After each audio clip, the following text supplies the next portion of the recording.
Bomoko Yamboka TV, vous êtes informés en temps réel, c'est notre devoir.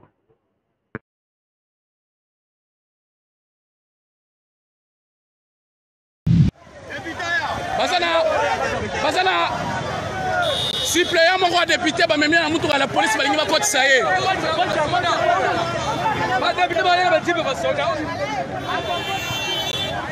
papa tanda moto policier wana te suppléant mon roi député bazo memia na mutu la police akota te barrière.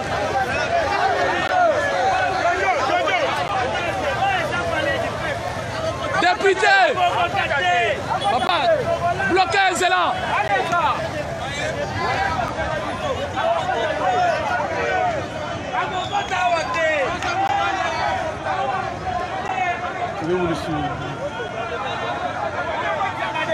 Bonjour, je vais parler à l'officier s'il vous plaît. Bonjour. Ouais, en fait, vous voyez maintenant ce qui est en train de se passer? C'est le véhicule de la police qui est en train d'escorter le suppléant de député pour le ramener à l'intérieur. Et s'ils vont s'en prendre contre la Jeep, il y a un suppléant du député qui a été escorté dans le véhicule de la police. Il est là, il est dedans. Il est dedans. Cette camionnette de la police, ils veulent le faire entrer. Et si les gens vont se lever, hein, s'il vous plaît, veuillez comprendre la pression avec laquelle je parle. Voilà, j'étais là en train de faire un rapport à l'officier supérieur de la police.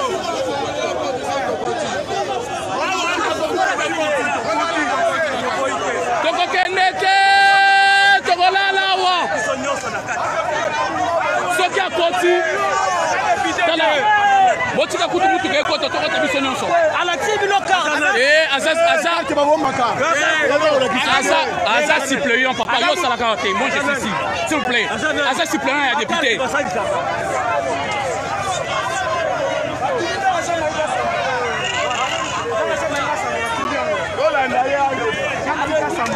Nini?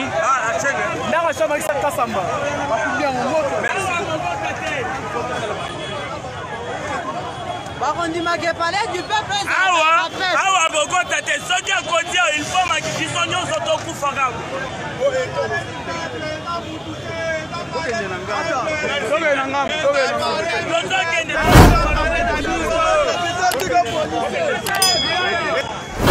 Pas d'intimidation aujourd'hui. Pas d'intimidation.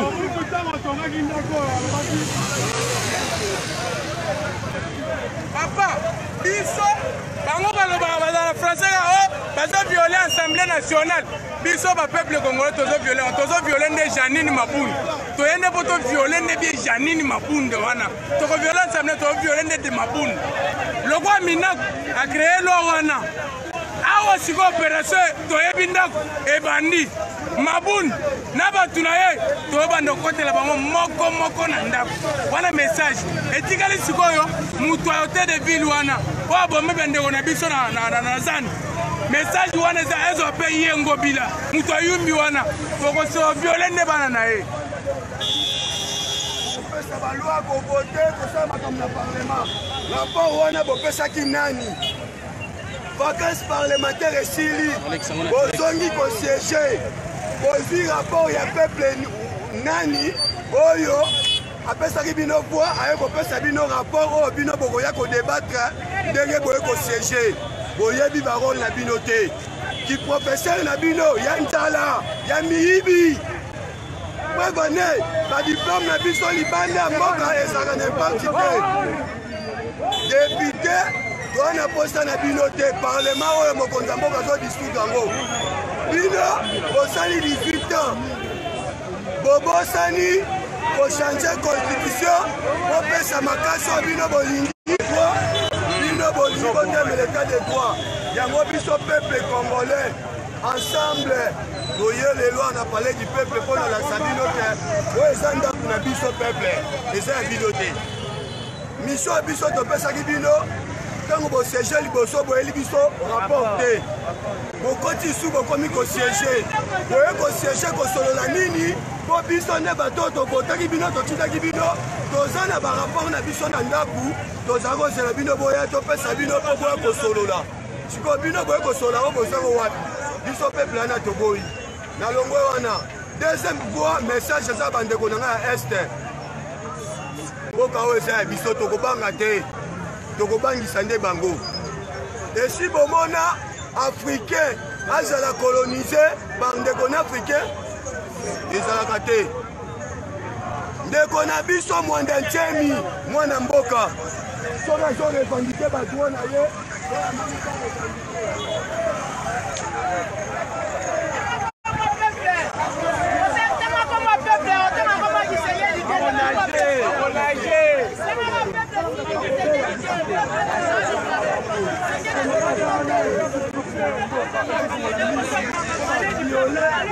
Constitution ya mboka na biso article 219 baviole yango constitution ifa fungola misu elandela bango bakokanga bango na mina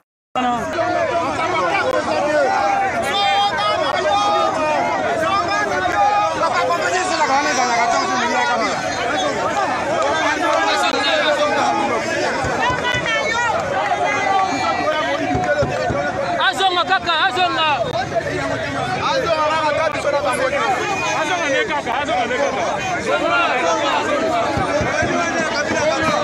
Chef Mathis Azonga, Mathis Azonga.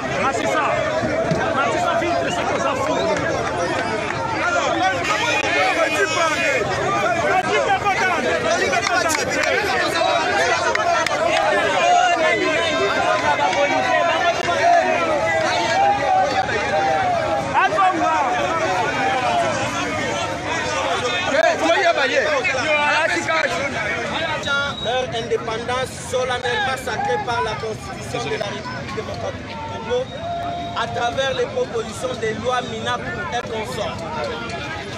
C'est ici l'occasion qui nous fait comprendre la vérité sur les circonstances de la mort du juge Yanni. Ces cassures bien chaussés ont abusé de notre politesse et de notre sens de pardon, car leur place n'est rien d'autre que la prison. Nous les rappelons que la mémoire de la jeunesse congolaise n'est pas...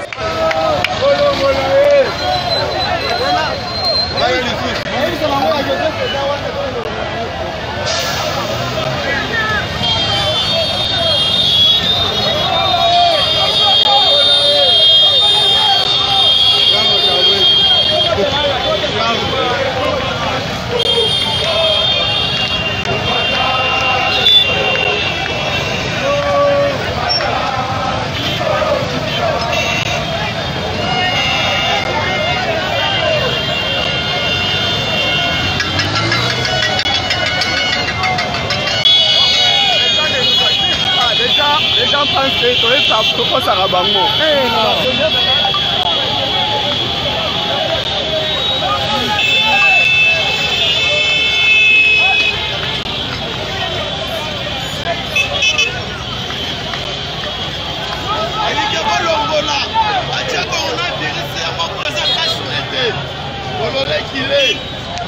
Un compétent.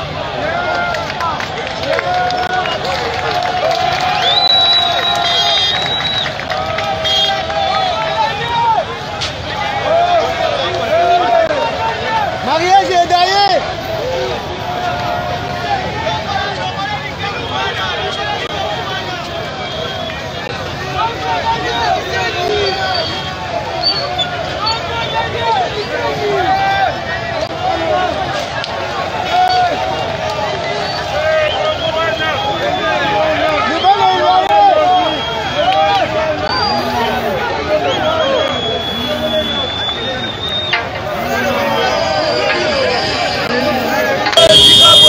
Maya mission nini? Mboka, bona mboka toleli. Boma député, tika policier.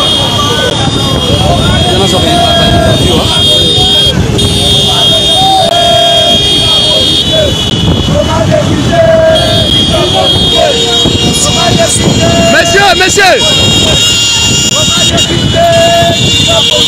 ozotambola mpona nini? Ngai nazotambola mpona colère ya mboka député likolo ya mbongo alingi abomisa ndeko na ye congolais mpo nini koteka mboka na bino ya niveau wana justice ezoyeba nani atieli bino carburant? moto atieli biso carburant te eza ofele volonté mpona mboka nakotelemela ngai atelanga carburant bango nde balokota mboka. Voilà, tokomi sikoyo bango oyo weple tokutani na bato ya makolo.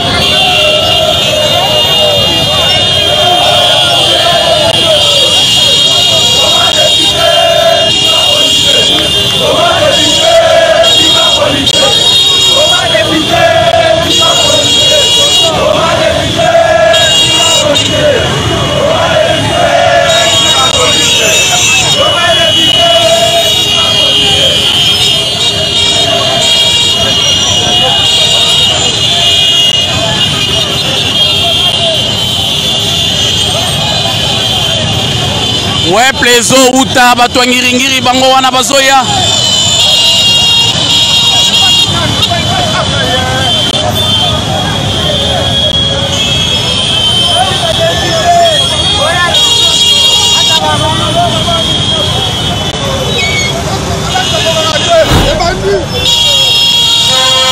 O Congolais atombokaka te toyebisaka bino ke soki toye mabe toyaka mabe. Lelo tobimi mpona kosala mobulu te. Mais so tolingi tosala mobulu ekozala plus pire. Lelo eza kaka pacifique. Maman na ngai ye. On est déçus avec ce comportement. Trop c'est tôt. On laisse le nouveau président tranquille faire son travail calmement. Vous comprenez? Dans un temps Kabila te. Minaku, mais on n'est pas chez lui. Vous comprenez? C'est un état de droit. Congolais atomboki awae. Atomboki awae. Congolais atomboki awae.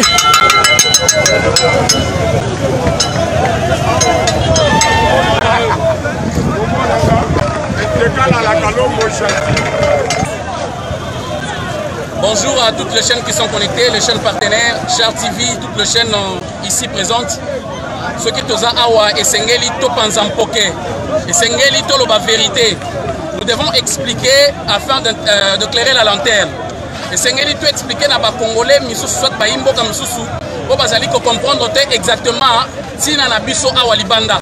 Ce qui to bimi lelo, c'est seulement pour barrer le chemin, pour interrompre à cette plénière pour siéger afin de faire passer des lois qui sont balivernes, des lois qui ne profitent pas à la nation, des lois qui ne profitent pas au peuple congolais. Alors, ce que moi j'aimerais dire, limbola na mukuse ba loi oyo ndekominaku na l'autre nani sakata ceux qui sakata ici la Toi disant professeur basenyete premier ministre donc premier vice-ministre ou ministre de la justice webi que tozali na kati ya coalition tozali na kati ya coalition UDPS donc cash na FCC vu que le ministère de la justice ezali ko revenir lelo na FCC balingi va faire passer ba loi pour permettre à ce que baye bana se présenter liboso ya bar et pourtant mokonzi ya mboka lelo tozali kopone o ezali état de droit indépendance de la justice ce que les gens ont fait dans le passé vont les rattraper bazo senga été ministre de la justice abanda ko siéger na au conseil magistrature wana etikala kosala te bazo senga que ministre de la justice abanda ko participer na élaboration ya budget ya ba magistrat et le ko tokoki ko permettre te bazali ko senga te ministre de la justice azala na plein pouvoir ya ko nommer ba magistrat ya ko révoquer magistrat o ba kozala hostile donc on va ko répondre na ba besoin de bangoté. Il y a mon élo, prier pour la toute indépendance. Voilà, quand le peuple se lève, il y a toujours une réaction. Nous sommes dehors, nous sommes debout, justement pour accompagner le chemin d'Abatouan Nyonso. Merci. Lelo, Basuki. Lelo, Tozawa, Tozozela Bango, Baya pour voter. Tozozela Bango, Baya pour faire sa mission d'explication. Comme ça, total là, entre Bango, Nabiso, ma peuple, Bakoyoka Nani. Na minute oyo na ma image nenge bozomona Kisasa mobimba le peuple fait quoi? Gagne toujours. Passe aussi un message en français. Ok, un message en français, ce que je peux dire, nous sommes ici tout autour du palais du peuple, nous sommes là pour dire non à cette loi inconstitutionnelle et puis nous attendons les députés qui devaient siéger aujourd'hui pour leur vote, qui devaient venir à la plénière. Ils ne sont pas encore là. Et là, nous voulons voir, et je demanderai respectueusement au chef de l'État de voir et de regarder très bien les images pour voir entre les députés et le peuple qui va gagner aujourd'hui. Voilà ce que je peux dire.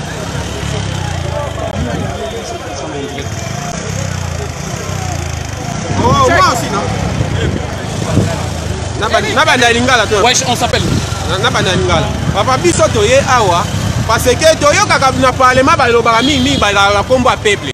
Mais bino boloba bo représentaka peuple. Mais même peuple yango alingi te loko loi oyo botie. Mais pourquoi bozokanga nango? Omoni ke boyaki wana pona intérêt ya peuple te boyaki pona bato. Alors, bokomi ennemi yo mutu a peuple komi sous ennemi na oyo peuple. Alors toyeko lelo tomona o nazo regretter makasi. Minaku mama na ye asala nini na bango asala eloko te asali 18 ans na moko yo asala eloko te na moko yo Minaku lelo amoni Fachi atermina justice lelo Minaku zoba na ya koloba o boy Minaku mama na yo Minaku moko eza ya yo te na Kabila mama na ye Minaku mama na ye biso wande Fachi toujours en forme biso tolingi nde justice etelema ezongisa mboka na rai toboyi mama na yo Minaku libolo mama na yo na fingo na Kabila bokima mboko oyo bokima mboko.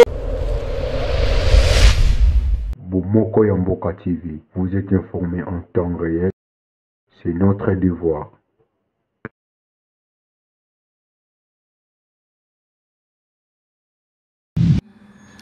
Olandi ndenge makambo eleki na mokolo lelo à travers ville à Kinshasa, réaction na lokola coordonnateur ya FCC ezali nini?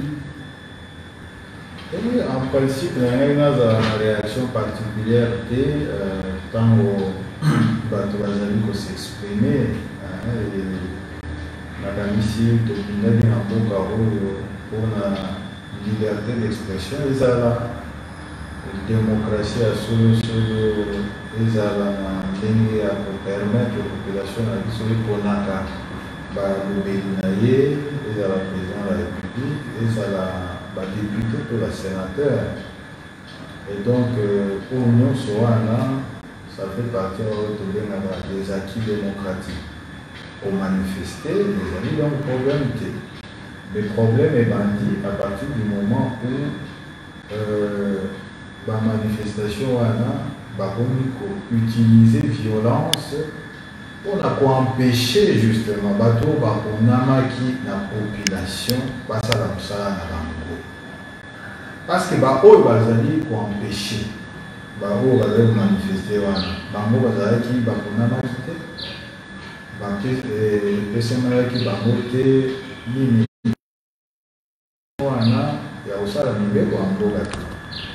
Et donc wana tokoti na problème oyo tobengaka entrave à la démocratie, entrave au débat politique au sein des institutions. Mpe nakanisi ezali likambo ya malamu te. Lorsque totali que ezali suivi na violence oyo ebisa ngai mpona nini mutu il faut azoka, il faut ndako na ye bukama biloko na ye ezala piller, tout simplement parce que azali exprimer opinion na ye. Sikoyo na biso na bamosusu tobundaki mpona nini na mboka oyo ezalaki mpona démocratie tozolobela yango mikolo nyonso mpe bango bazobakisa état de droit. Mais état de droit ezali nini? État de droit ezali respect ya bainstitution, état de droit ezali respect ya mibeko. Mais soki yo oyo oponamaki kutu te okomi kosorganize mpona koempêche kopekisa baoyo baponamaki basala mosala na bango, mais oso oboka état de droit, donc discours na yo eza sur na contenu te. Donc yango wana biso bilo toza mpenza na kanda mpe na désespoir makasi mpona mboka na biso. quand on pousse que au cadre de la Front commun pour le Congo, les députés, ça lui a frais de manière tout à fait gratuite.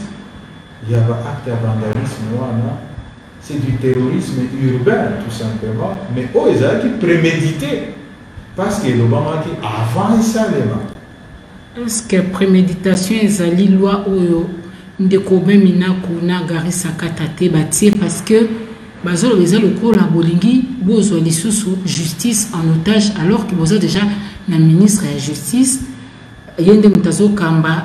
Qu'est-ce qu'on reproche na loi oyo et bimisi mobulu na mboka na mkola lelo? Mais maman si na retour na yo na bao balosa ba reproche est-ce que batanga ba yo za convaincu que batanga yi ba proposition alors parce que on nous attend une proposition ya loi wana akokuta que ningeto ba le poto inventé routé, c'est-à-dire que ça n'apporte aucune réforme. Et ça dit au contraire, la proposition de loi, on va bien la mise en œuvre, il y a la disposition à la Constitution, la disposition à la loi où ils allaient exister. Par exemple, Constitution, l'article 91, et le dit que le gouvernement des alliés pour conduire politique en Boka, après qu'on définir en Boka, en concertation avec le président, et avant des alliés pour conduire politique en Boka. Ministre de la Justice, dans le secteur, on a eu des alliés pour conduire politique pénale et en Boka, et les alliés dans la Constitution. Si on a dit, bon, ok, on crée un cadre pour permettre à ministre de la Justice de communiquer politique et en Boka, et pas à Bako, ils ont chargé. Il y a pour appliquer à nous, c'est-à-dire le magistrat à parquet. Mais ils ont mis en œuvre loi organique, où ils ont dit qu'on a organisation, compétences judiciaires. Et le but que le ministre de la Justice, il y a une autorité, il y a un magistrat à parquet. Donc, loi où ils ont dit depuis 2006. Le lobby que le ministre de la Justice, il y a une autorité. Terme ezali, dans le protocole lobby, les magistrats du parquet sont sous l'autorité du ministre de la Justice. Et comment dans Mobile ezali pour exister depuis 2006. Si on tango, barola qui ça, ok, le là, azali pour exercer autorité, il y a un magistrat. Il faut asalaka nzene keke ndemo lobaka c'est-à-dire asalaka angele soki bazui ba cahier de charge bazui ba orientation pour na en tout cas criminalité eleki il faut mikolo ba kuluna balini il faut mikolo penza bolandela bango il faut ministre de la justice asalaka kaka suivi na likambo wana ayebisa bango en tout cas mikolo oyo.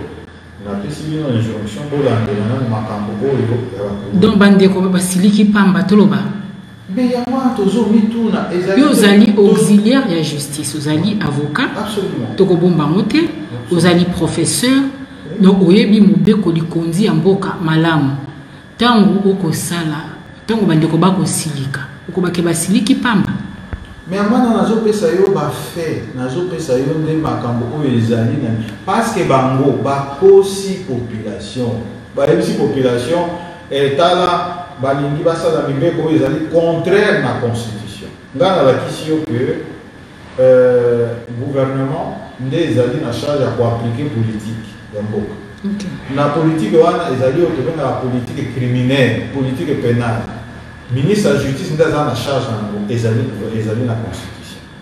Na la question que bango ba kosi ba lobi o siko le ministre de la Justice a kobanda kopesa ba injonction na ba magistrat. Mais maman c'est procès o yutu le ga o bazo toute la moto. Mais esalemi ba magistrat bazaki wana ba banda poursuivre tout ba banda kofungola ta dossier mon côté. Mais ezali pour ministre de la Justice après conseil des ministres il y a fungola instruction pesa injonction na nini na parquet pour parquet et banda ba enquête mais esalemi or droit à injonction wana yango pe ezali proposition de instituer en mode te ezali na mobeko ezali na oyo babengaka loi organique portant organisation et compétence judiciaire mpe ezali na oyo babengaka statut de magistrat oyo pouvoir ya injonction ya ministre ya justice yango wana aexerçaki yango na cadre ya procès oyo tikoli. Est-ce que eza te koluka absolument kolekisa loi wana na moment oyo bandeko mosusu bazomona bozolinga bobomba gestion ya régime passé quand même bapesa bino bagarantie balobai bakofwine te. Est-ce que eza te bozobanga parce que na bandeko mosusu balobi loi lokola installation ya porte-parole ya opposition bobloka mais boni kosala loi on a lombango boende konemi mwilanya bozo wela nini bozo banga nini mais là normalement ya pire ma Sylvie. D'abord est-ce que ils sont retrouvés au second tant que bazo le la makambo ya lutte contre la corruption ba détournement ba public mais maman Sylvie, ne serait-ce que sur le plan de la gestion économique et financière en Boka. Bino na mila na biso yebani. Biso totika mosolo na caisse à l'État. 1 milliard, presque 300 millions de dollars. Bato oyo, penza bazali ba mibi, ba détourneur et consort. Pe ba yebi ke ba gagner élection te, il faut ba transférer pouvoir. Bakoki kotika na caisse à l'État 1 milliard 300 millions de dollars. Na posé une question à Mibale. Si entre janvier l'année passée, Mbongo a été wapi. Mbongo va procéder au procès de la monnaie. Donc, il y a une différence entre Baoyo Penza, Baboki Kotier la présomption, il y a Makamboana, il y a détournement, il y a corruption. Na Baoyo va innocent. Ils sont toujours boyatés. Maintenant, on a mis Batoupé, ils ont ainsi dit ça. Quelques membres de notre famille, ils sont débat. Et oui, il y a des sanctions. Et il y a des ministres qui révoqué. Et il y a des ministres qui accusé la justice à Samba, condamné, accusé, peine. Et donc, biso Makamboana, Maman Sylvie, tozali na problème na lutte. Mais urgence. D'abord, ça c'est un. Urgence dans vos acquis. Oui, justement. De deux, biso moko, ma député na biso Mibale, ba outi ko initier projet de loi Mibale. Projet de loi à Liboso, et ils allaient pour modifier code pénal, pour renforcer la disposition en ce qui concerne la lutte contre la corruption. Pas si ça pas honorable, pas si ça pas, il y a ici pour proposition. Proposition est honorable le Kondo pour créer agence nationale anticorruption. Bangonio celui qui va faire FCC. Pour la ligne de la proposition est l'équipe. On ne se va lever qui est en côté. Si quand on en complément à l'effort WANA, il faudra tous adapter na to compléter arsenal tous alliés nango sur les parquets de manière à ce que ceux qui par exemple magistrats alingi pour poursuivre il faut baïbsaye awa makamba corruption il faut poursuivre. Pouvoir pour les alliés reconnu le ministre de la Justice déjà dans Libeko, il faut pouvoir exercer. Alors, mbeba ezali wapi parce que biso nyonso chana biso ya liboso ezali lutte contre la corruption. Biso to lakisi que tout to ça mibeko mibale ya liboso a passe za pamba pour renforcer répression de l'acte de corruption. Ya mibale ya lokondo pour créer une institution citoyenne. Est-ce que il y a lutte contre la corruption. Mais to se contredire ndenge nini pe na utu la que biso to tika misolo na caisse à l'état. Bandeko musuba kolobea moke par rapport il y a 18 ans débat za yangote professeur Némi Milwania. Est-ce que vous respectez vos partenaires parce que selon Bango les singles qui vont intéresser Bango à mon poste total lelo bato badmi na nzela la mukate ezali UDPS ou ezali famille politique au besoin en coalition. Lelo ezali UDPS na la muka. La muka ezali bien communiquer na bo. Pe ba komi ba partenaire Donc, les partenariats ont célébré en gros parce que mon ami n'a mis deux débats au sein de la coalition et ça à tous les niveaux. On a pris sur exemple. Parce que proposition de loi non sur gouvernement et que ça va agir. Lobby na commission de loi. Mais débat ça les maquis. Entre au niveau de la coalition. Parce que coalition, mais ils ont un niveau de coalition, c'est traduit dans l'institution. Tous allés dans Bango au niveau du gouvernement, tous allés dans Bango au niveau du parlement, au niveau du parlement, tous allés dans Bango dans la commission, et au niveau du gouvernement, tous allés dans Bango dans la commission. Or, lobby déjà, commission et siège, bah, tu as vu sur Bazalaki, bah, tu attaches Bazalaki, peut, bah, ça qui va ils allaient dans qui ça qui est mbeba, dans mon côté, ils allaient dans la proposition de loi. Ce qui me fait ça, qui va relever un mot. Donc, on a déjà essayé espace à l'évolution et à débat. Espace à mi-bagne. Débat où est seulement qui est public. Nazo Yipsayo, Maman Sylvie. Ezalabatu à la Mouka, Ezalabatu à FCC, Ezalabatu à Kakamon sur le travail. Mais est-ce qu'on y dit que clôture à débat général on a voté recevabilité, ça va être quasi unanimité. Donc ce mon cas contre.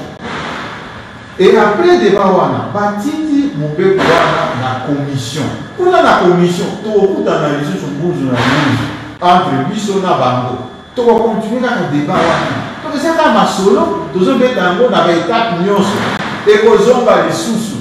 To kokuta to kosolo. Bref, tango ya kosolola ezali déjà précité tokoki kosolola dès l'entame ya procédure tokoki kosolola soki tokomi na étape ya débat général tokoki kosolola niveau ya commission. Est-ce que na cadre kimi moi ezali te bo retirer loi wana comme ezo poser ba problème et comme le quoi source ba conflit? En fait ceux qui tozalaka convaincus que ezali problématique c'est-à-dire makambo oyo bakoseli biso ce qui est à la solo, mais on ne pouvait avoir aucune honte à retirer en gros. Mais parce que c'est à l'okuta, tout le monde a retirer. Mais il y a un tout le point de départ, c'est qu'est-ce qui est vrai et qu'est-ce qui est faux. Bisous, tous sont capables de servir la vérité. Donc, ce qui est vérité, c'est que la loi a violé la constitution. Oh, la loi a dit injonction et mise à justice. Alors que nous sommes les alliés, la Bible pour eux les alliés. La loi a ceux qui m'ont sont les alliés solo, c'est-à-dire que ça n'existe pas. Nous sommes des tombés en gros, non, tout à la sembo, en tout cas, la solo. Donc pour le moment, Bandeko va retenir que vous retirez le loi. Il va retenir que Batika sa population. Parce que parlementaire, Bango a une mission dans Bango constitutionnelle. On a qui Bango pour la loi. Et ceux qui parlementaires en âme et conscience, justement, a introduit proposition à la loi. Mais il faut qu'on convaincre à travers débat démocratique. Maman Sylvie, on a dit ça. Est-ce que tu imagines ce que ça veut dire pour l'autre ça? Ça signifie que institution parlement éthique à ça la musala na bango. Ok, token de kozwalisko mibeko wapi na 10e rue kuna nde token de kotuna kambo sikoyo makambo ezole kanambo bino olobini o bakoloba nde kokonza mboka. Non, ezali détournement et anime ya ba prérogative. Parce que on a dit que depuis un temps Parlement, institution Parlement est comme au cœur et moi bas problème. Est-ce que vous avez noté na lissom aussi qu'est-ce qui cause à la source à confliter comment même nani bas problème au niveau de l'institution il y a déstabiliser mboka? Non, ils ont des perceptions, démocratie na biso, ils ont des démocratie représentative. Bao bazali kuna nazo répéter ngo bakuna pe bakuna qui a solo. Vous comprenez? Alors, question nga azotu na yo batika kosala musala oyo etindaki ete baponama ou bien basalani. C'est ça la question. Parce que qu'est-ce qui s'oppose à eux? Ce qui s'oppose à eux, c'est le groupe à bato oyo bakanisi ki bakoya na mabanga, bakoya na bawewa et consort et peut empêcher et ça. Est-ce que c'est conforme à la Constitution? Ce n'est pas conforme à la Constitution. Par contre, Motuna et Tikari, mais nani azali garant à bon fonctionnement à l'institution Namboko. Tant que vous empêcher une institution pour ça dans ça Nambo, azo le banini. Première question. Chef de l'État. Première question. Deuxième question. Nani azali na ba prérogative en matière ya protection des biens et des personnes Namboka oyo.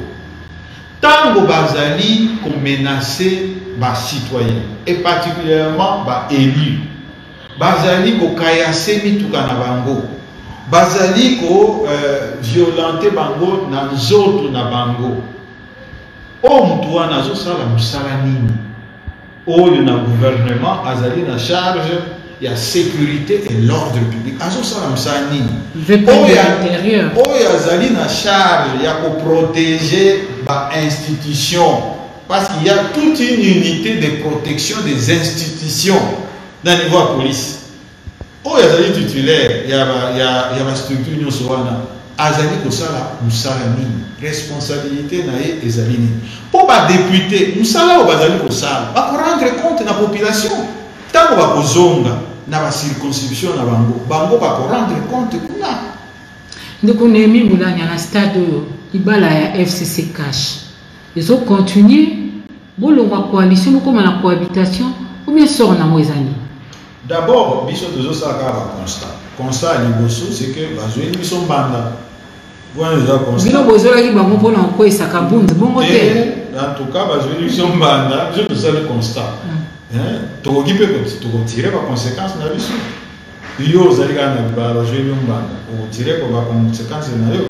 Deuxièmement, maman, mais mon boulot nous sur bazou bimisa wana mon boulot nous on a une yo otuni bangote que mais bino boza coalition kwa ni bokende ko so baninga te o ya ko bimisa mon boulot wana parce que bango ne ba bimisa mon boulot bango tozali na bango na ba institution wana na parlement tozali na bango mais tant ba bimi na parlement ba ke o sa mon boulot wana mais tout na bango mama Sylvie bino tant bozo sa mon boulot wana est-ce que boza la coalition? Comme ça va y aller. Et si on a la tenue, vous avez une coalition, vous avez une coalition. Égard, il y a des éléments, vous avez une maison. Biso to le baki kanisa mama Sylvie na Kingakat.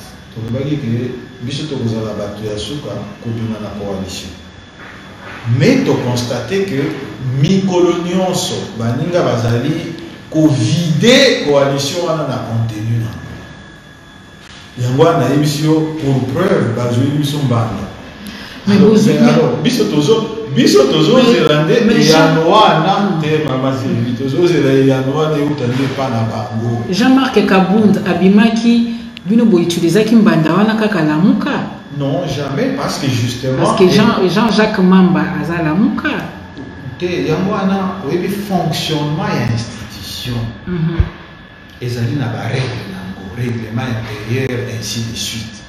Na ba règle wana, chaque député a le droit de avoir l'initiative, maman Sylvie. Ok.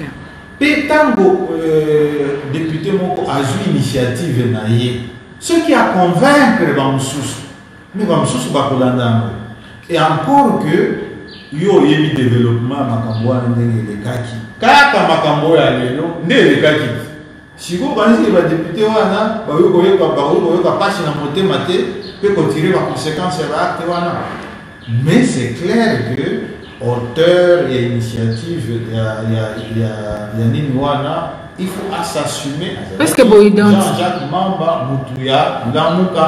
Mais là, nous ne sommes pas dans les institutions, tous amis en dehors de l'institution où une force politique, la Mouka, na une autre force politique, UDPS, Bakoui Makwela, c'est le chef de l'État. Ce que vous avez dit en tant que garant de l'institution, ou le banani.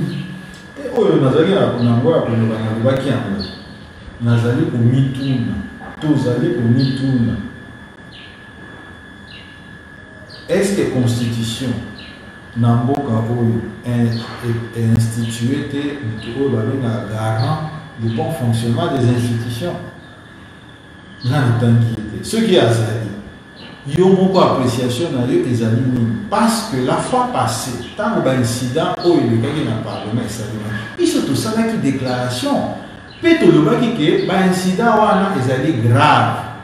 Puis histoire en boka na biso ezolakisa ke ntango nyonso oyo balinga koempêcher parlement oyo ezali le tabernacle ya démocratie ntango nyonso baempêchaka parlement esiéger ekreaka baproblème na boka tosengi ete bacomportement wana komi mette fin esila tosengaki epa na nani tosengaki yango epa ya bakonzi tosengaki yango epa ya baoyo bazali na compétence ya koveiller sur le bon fonctionnement des institutions. Or, tu constates que l'élo, c'est la même chose qui se produit. Mais banani bazosala yango bazali parti ya parti ya mokonzi ya mboka ezali constant. Alors finalement tomituni bon, est-ce que le message na biso ekomaki ou bien le message na biso ekomaki te? Est-ce que finalement la constitution, est-ce que nous réellement azali pour exercer la prérogative ou pas? Biso tozali na niveau à interrogation, tozo affirmer le côté. Nabao bazoba que FCC zo jouer j'aime quoi hypocrisie pour empêcher président Félix Tshisekedi à quoi pour répondre à la battante population par rapport à la promesse à la population pour hypocrite tout ce que vous avez pour réduire pour maman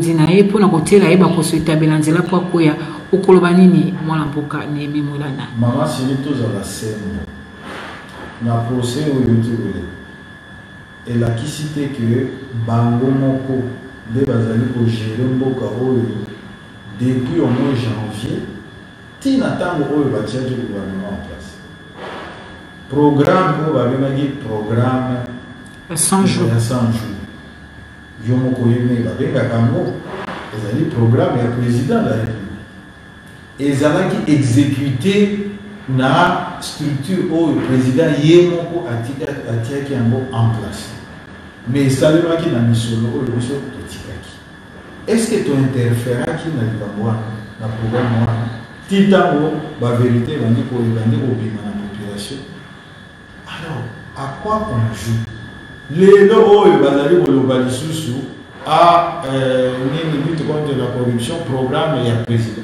Ce qui m'a dit, c'est que le président. Pendant dans l'entretemps, aux alliés pour le Bélangaï, ma coalition. Parce que le programme, les alliés à président. Par exemple, empêcher que nous avons preuve par 1 plus 1 égale 2 que nous c'est utile pour l'écart, nous se doit prendre. Et là, qui s'est quitté? La Gérard qui va m'en PFCC et interféra quitté. Les lots, la zone après que mon conseiller en Boka a bloqué le long de temps à Zongi na Kinshasa, à ça que le conseil de ministre a félicité que le ministre n'a réunion. Alors, non, moi je suis content, dans mon salaire au réseau ça. Les lots, alors non, d'ailleurs, oui, au Fanda, pour le moment, et en attendant tout à peut-être Nicolas et Kouya, mais parce que Nazali satisfait Namisala ou vous allez au ça. Dans le niveau du Parlement, Maman Sylvie, nous sommes qui sont dans le Parlement, tout y a nous là qui a programme du gouvernement il y a qui tout voter qui a investiture du gouvernement tout voter en haut budget du gouvernement tout voter en haut il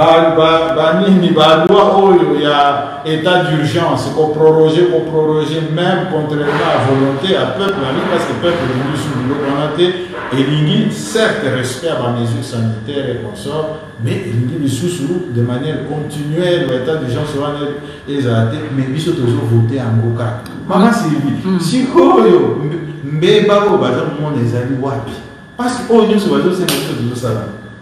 Tout retenir en nini pour tout kabwana tout retenir en nini parce que nous sommes ça la population mutazo souffrir population mutazo lela tout retenir nini mon amboka nemi mulani on y a dit c'était tout retenir que c'est à peine croyable et irrationnel que alors que la population n'a biso, les lots sur le plan sanitaire, Nikambo et la COVID-19, Baka au comité na 6 000 cas, plus de 6 000 cas. Tu évites ce que tu as.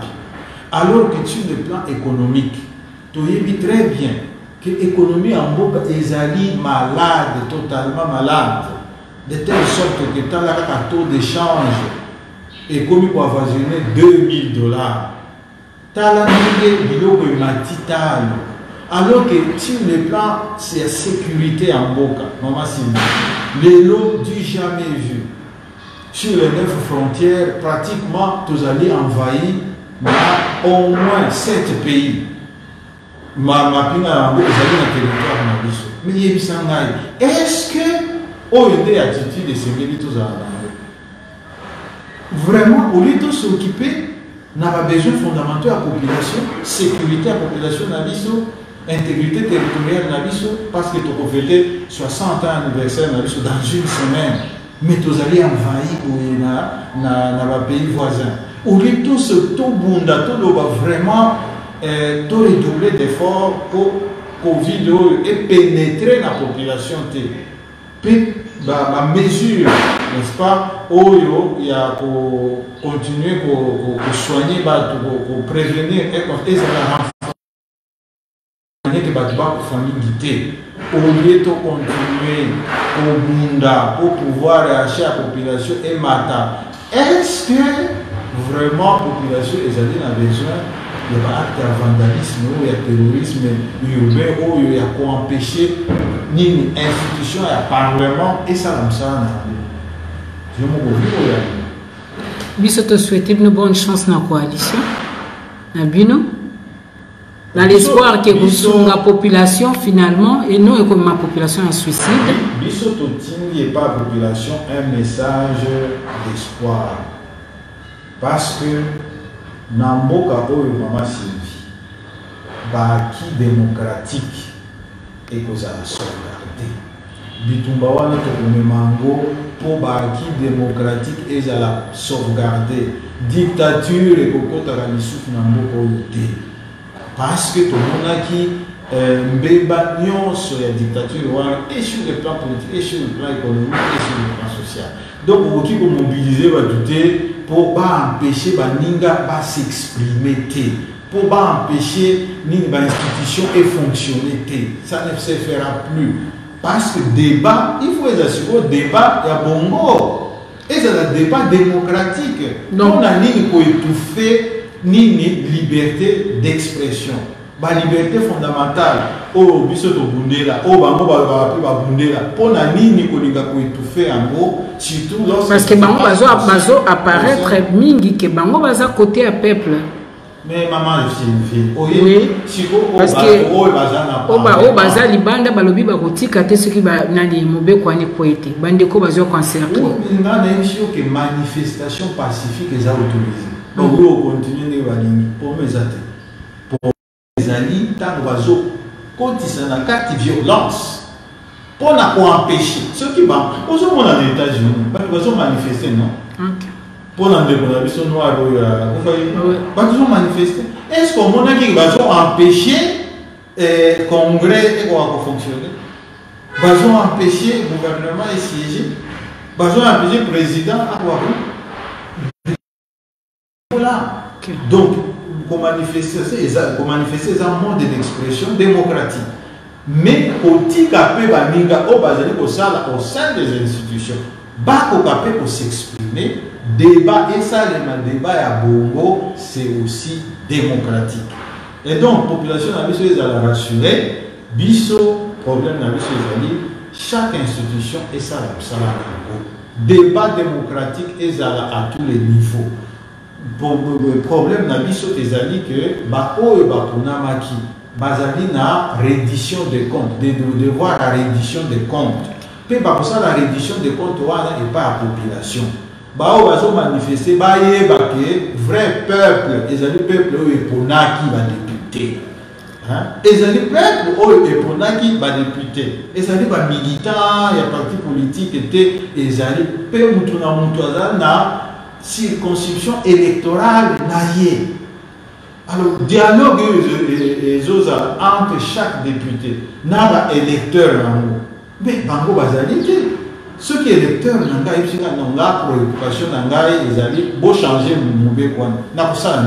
Mais n'a pas même makanisi wana na parlement. Ceux qui sont kuna na parlement, na convaincre ba député mususuté, na kokwe après na aucune justifier et pas électorat nanga ke te na memaki banini na biso ba idée na bino mais na koya ki parce que ba député mususu basuna ki nyate. Sinon pour le reste c'est inquiétant la situation actuelle, mais il faut garder espoir parce que le peuple congolais a toujours eu ce génie de transcender, n'est-ce pas, la divergence d'un mot pour créer des convergences positives. Donc, c'est sur cette note d'espoir pour lui aussi, c'est une mission à l'histoire. Merci beaucoup. On a rappelé que Nayambi, professeur Némi Moulania, coordonnateur, il y a le Front commun pour les Congo FCC. Matondi. Moko eza mboka na biso tout ba 57 millions ba yibi wana eza taxe na ngana yo otutaka ndezi ko bazoyiba eza mboka ya Congo eza mboka ya moto moko te ni ya Tshisekedi ni ya Kamel ni ya Babemba eza sphère nationale palais eza palais du peuple eza palais des députés te toyende pour na défendre palais na biso lokola totindaki bakome baeli baza baeli ya bavatre na bango baza baeli du peuple te. C'est la raison pour laquelle nous sommes ici parce que bango baza wana inikima pour la loi ya bango il y a des lois où baza voter pour l'intérêt ya peuple ba proposition ya loi wana babunda na contre le Congo ba vandeli yango tolobi niet biso il faut tout terme pour la justice eza pour na boto tout plus surtout que tomoni justice yango ebandi otombwama justice eza pour na pauvre pour na riche bango balinga bakanga justice en otage comme d'habitude les alagaga ba poursuite ça là nous disons non. Nous disons non. Est-ce que vous pensez que cette sortie, soit cette démarche va aboutir, va donner? Ça va aboutir. Nous allons jusqu'au bout. S'il s'agit de dormir ici, mon frère, nous allons dormir jusqu'au bout. Le contraire. Que personne ne se trompe. Oh non, c'est non. Tant que nous sommes ici, nous avons laissé nos femmes et nos enfants à la maison. Nous nous sommes sacrifiés ici. Pour une cause. C'est ça, c'est ce que nous voulons vous dire. Nous sommes ici pour défendre notre intérêt, notre justice. C'est ça. Quels sont les avantages de cette justice indépendante que vous-même, vous êtes en train de voir tout ça, mon cher. Nous avons vu les fruits de la justice qui pensaient qu'un homme comme Kamel peut être arrêté parce qu'il a détourné. Le chef d'État avait dit dans sa campagne de contact, même si tu es mon ami, même mon petit frère, si tu mets la main dans le sac, on va t'arrêter. Nous avons vu que non, il y a un avancé là-bas. C'est la raison pour laquelle nous voulons soutenir cette même justice. C'est ça. Merci beaucoup. Okope Sapé, message na lingala po ba imboka bazolanda yo. Je vous rappelle que vous êtes en direct sur la page L'œil du chef. Vous êtes suivi en direct dans le monde entier. Merci beaucoup, monsieur le journaliste. Nakoloba na bana mboka boy. Toye awa po na intérêt ya mo. Toye awa po na intérêt ya nation congolaise mobimba. C'est-à-dire balingi ba confisquer justice la biso na un groupe d'individus. Baoyo basala front commun contre le Congo pour na protéger ba intérêt na bango. Tango tomoni que justice ezaki en otage. Pe siko tomoni que no justice yango pese bandi ko bota mbumba. Po ba intouchable ba komi touchable maintenant. Vérité komi ko bima. Nous avons des vrais juges. Et raison pour laquelle toza awa pona que no to soutenir justice wana ba juge na biso ba finga ki lobby. À cause ya pays ezaki en otage ba tiaki bango na ba poche to lobi net. To soutenir justice wana ba juge wana to soutenir bango. Donc na idée qui la souka justice ezala équitable. Eza pour ba pauvre, eza pour ba riche. C'est la raison pour laquelle ceux qui osa okwai na makupa la justice ezala ya solo. C'est ce que nous sommes ici yango to bandi awa. Siko ndeko minaku na bandeko bazobanga nini? Bango bazobanga parce que je vais te dire ici obe minako ayebi ke bakolandela bango. Affaire ya FPI obe minako wana azana 500 000 $ na komba papa na ye. Même obe minako na 1998 Laurent Désiré Kabila parmi les 315 députés révoqués pour la corruption et capacité, il était parmi ces gens-là. Aujourd'hui, il est devenu donner des leçons. Nous sommes venus lancer un message à nos amis du FCC qui ne veulent pas comprendre que les choses ont changé. La population a besoin de retrouver une nouvelle vie. Depuis l'avènement qui a amené le président Félix Tshisekedi à la tête du pays, Tout Congolais, partout où il est, il se retrouve et il est fier d'être Congolais. Nous voulons un véritable état de droit. Nous voulons que notre justice soit indépendante. C'est pourquoi nous sommes là aujourd'hui pour donner un message net et clair, dire à nos amis qui sont en train de chercher à modifier la loi sur la justice de notre pays d'arrêter. Parce que la même loi a été votée par eux-mêmes. Pendant plusieurs années, on n'a vu personne cherchant à modifier la loi. Et aujourd'hui, nous, les enfants de l'IDPS, la population congolaise en général, nous ne voulons pas que cette loi-là soit touchée maintenant. Pensez-vous que cette démarche va aboutir et donnera une solution? Il n'y a pas une meilleure force qui puisse exister que le peuple, que la population. Vous êtes en train d'observer comment ensemble que la population congolaise n'acceptera en aucun cas que cette loi passe. Vous avez été payé ou quelqu'un vous a motivé de venir? C'est la volonté, c'est le sang du Congo qui marche en nous. Nous ne sommes pas payés, personne n'a mobilisé l'autre.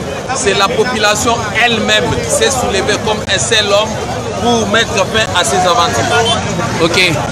Quel autre message vous passez à tous les jeunes ou à toutes les personnes qui sont restées à la maison? Les messages que je donne, en dehors de cette loi, il y a le ministre des portefeuilles Kouete qui ne veut pas exécuter les ordonnances du chef de l'État. C'est encore un message à lui.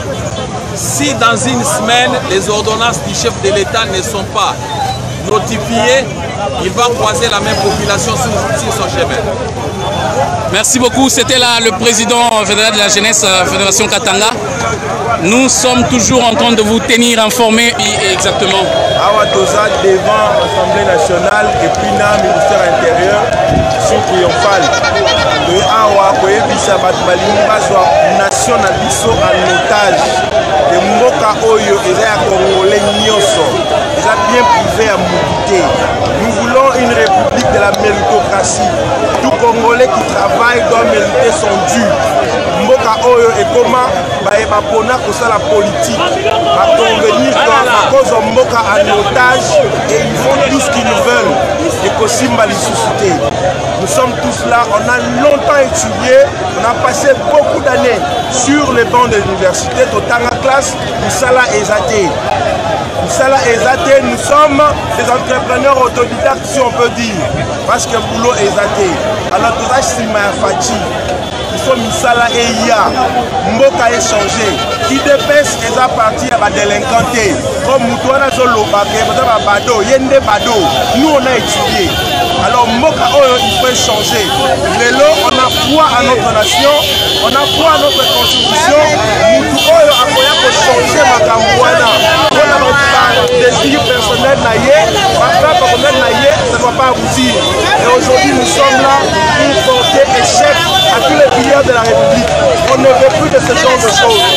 Nous les mettons en garde. On est là avec eux jusqu'au bout. Merci mon frère. Courage à toi. Les 17, on est ensemble. Oyo Eza NGT, nouvelle génération Tshisekedi, on est là. Voilà. Je suis communicateur national de la NGT. Voilà. Ozolia nini olia nini nazolia mikate ya desa ndenge badepute balinga biso tonyokoma yango nakakisi bango konyokoma ngo yango oyo nayaki en 4 heures sisikoyo nayoki nzala telema biso bakongole tomesana na pasi tolia boye kolia oyo yango biso moye tozo coronavirus eza te bino nde badepute coronavirus ezokotela bino na parlement lobi tozawa sima lobi dossier changer makambo na bino bokosege lisusu eza te boyeba makambo nde peuple yeboye un mois tozawa ndako ya baconcert na bateatre ndenge ezalaka kala parlement oyo eza na ntina moko te lobi tokoya lisusu me bayaka kovote zela nanu mpona olakisa bino ke toa na ntina badepute te bango nyonso sans exception o ngai professeur Kingani Muyibi professeur ya Libinzula diplôme na yo otangaki wana balakisaki yo bongo poabone bobobo na biso peuple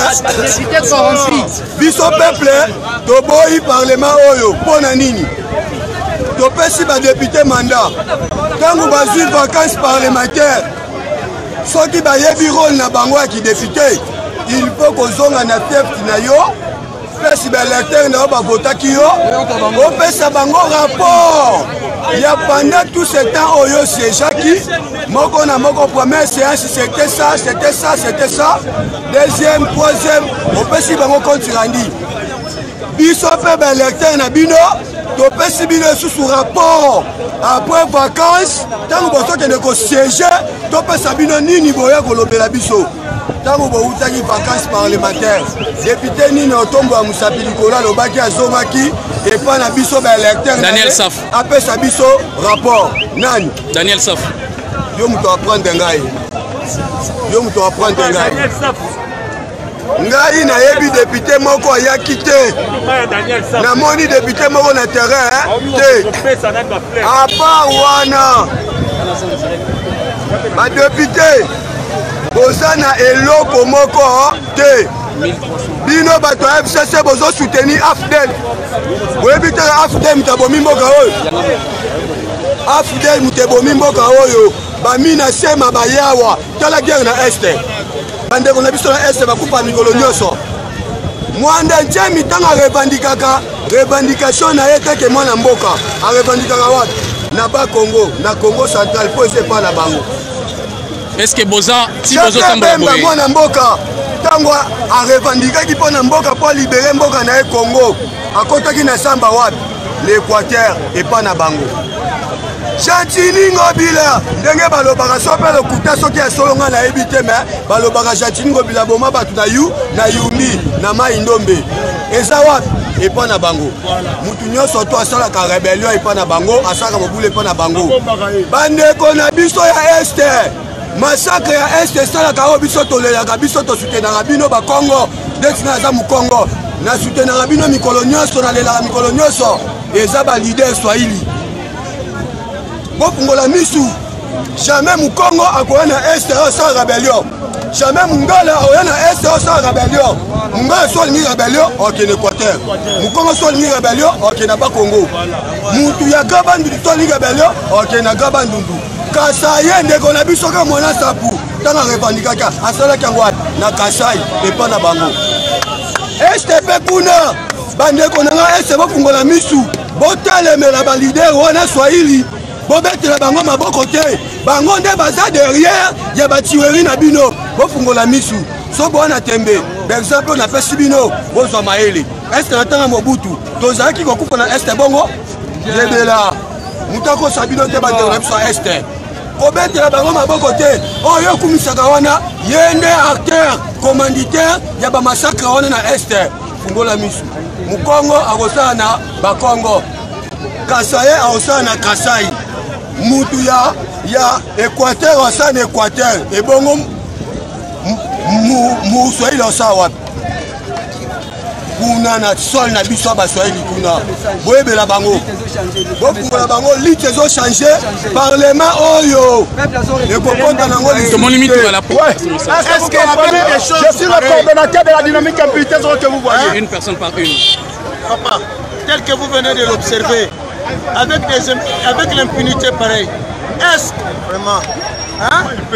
Imaginons un peu un Congolais qui meurt comme ça jeté dans une fosse commune et nous devons applaudir toko sepelate mokolo moko te parce que oyo nyonso eza nini régime ya kabila oyo eza kosala mosala oyo alors lokola Félix amemi état de droit na mboka justice esala mosala nango par rapport à image okotala awa. Merci. Voilà, il y a aussi les femmes avec nous. On va prendre d'abord non à la loi Minakou. Nous sommes ici pour dire non aux lois Minakou. Une loi qui veut rendre notre justice dépendante. Nous disons non aux lois Minakou. Il est temps que les choses changent. L'état des droits rime avec une justice indépendante. Nous sommes là pour dire non aux lois Minakou. Cette loi ne va pas passer. Non, c'est non. Vous pensez que ça va aboutir votre démarche? Oui, ça va aboutir. Le peuple est debout. Nous sommes là. On verra bien. Vraiment, tout ça, awa. bango babandaka koviole constitution lelo minaku alinga yeba importance ya député ke non aza libre ya kopesa motion na ye ndenge alingi azalaka wapi depuis kala azalaka président assemblée mpona nini apesaka proposition wana te lelo mpona état de droit ye nde akomi na baproposition epola yango toye koyebisa ye soki ayebi te topesi pena raison na Marcelin Bilonga alobaki ke non badiplôme eza badiplôme ya kosomba minaku ozwa diplôme ya kosomba Marcelin Bilonga refese bino lelo tocomprendre ke botangaka te bosombaka badiplôme Swahili. Avant de passer message en Swahili. Ok, tuko hapa juu ya kusema hatutaki hii lwa ya minaku na sakata. Iko wakati ya peuple. État de droit inapenda justice ikuwe libre. Hatutaki ba injonction ku niveau ya justice. Non, olwa minaku hatupendi malwa hizi za minaku hatutaki. Basha kufurahia hapa kama 500 personnes. Est-ce que nalingana loba boye chef de l'état asala keba baolinga basape na état de droit eloko minako asala wana bazolinga baolinga basabote état de droit tokolinga buzoba wana te si s'agit kokende tikinga kati tokokende à cause ya loi wana minako wana soki bafaire passer loi wana na seki mboka tokopepisa mambo nyonso tonga ngana loba yango wana chef de l'état zala vigilant bani babotolo ndambo ya pouvoir bapesa ngo na milice c'est ça nde biloko bon je te dis ceci alobi boyo attaque non Félix Nde pour le pouvoir na ye ata ndenge bazobundisa ye na bato FCC wana FCC ezana bazalaki basali 18 ans awa basali eloko moko te peuple va souffrir bakoyiba FCC là justice il fallait ça na mosala batika justice eza na mosala nango justice eza toujours eza mibeko ya mboka na monde jamais ministre ya justice a dirigé justice jamais ezalama te ezalama te batika mokonzi ya mboka. Merci beaucoup. Expliquez. Non, non, c'est quelqu'un qui est libre pour s'exprimer, non? Oui. Mais quand il n'est pas libre pour s'exprimer, est-ce qu'il y a la justice? Il n'y a pas de justice. Donc, quelqu'un il est libre pour s'exprimer. Ok. Donc, quand il est étouffé, il n'a pas le droit de s'exprimer. Il y a la justice. Voilà. Toya pona mama wetali mboka papa. Trop c'est trop, tolembi. Ba député va comme pour instrumentaliser sur le roi gang. Député, tolembi papa, tolembi makasi.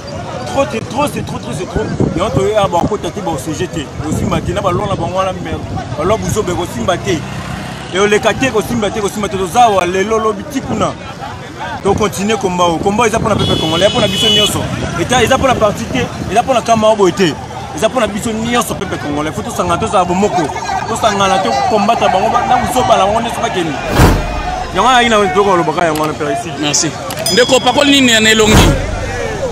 Olobi nini opakoli na elongi? Na pakoli le ban mateka. Dans pakoli blue band. Pona nini opakoli yango? Parce que babeti biso quand kimogène kuna na kwa ya palais du peuple. OK, policier ngo bakangi ye? Te bakangi bango te. Te ba policier ba beta ba 15 lacrymogène. Babeti biso po toye ko mondisa ba député po ba kota na Assemblée nationale. Voilà. Merci beaucoup. Nakoloba kaka tozalaki na bino 18 ans. 18 ans kosalelo côté. Tosi ba marché belé bambongo ebimi bambongo na bokunda bolia tokipa bino te tokunda tokufa mpona bambongo wana tokufa mpona intérêt ya peuple bosala biso mabe belé toyebi lelo ekomi lisusu nini tosali nini mpona nika bino nde kaka borenyaka FCC kaka bino borenyaka pourquoi peuple te pourquoi baenseignant te pourquoi baprofesseur te pourquoi basoda te bapolisier te bato bazobundela mboka pourquoi kaka bino kaka boliaka bana na bino bazotanga bien mais vous avez un intérêt besoin d'avoir millions $2 000 bakobakisa bino su ya nini bozwaka soki $10 000 badepute lomoni bozosala kuna epuis balwa wana bozosala wana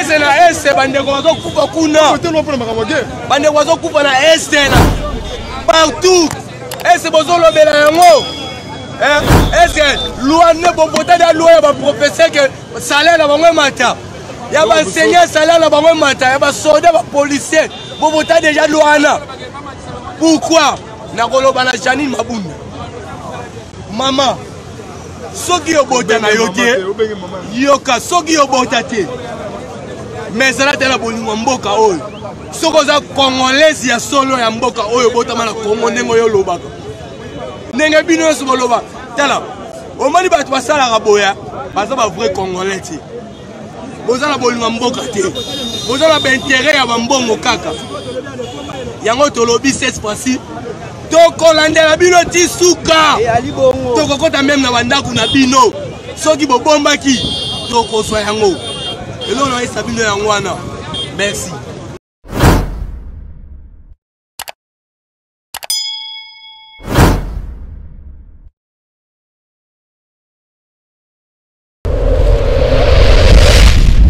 Bomoko ya Mboka TV, vous êtes informés en temps réel, c'est notre devoir.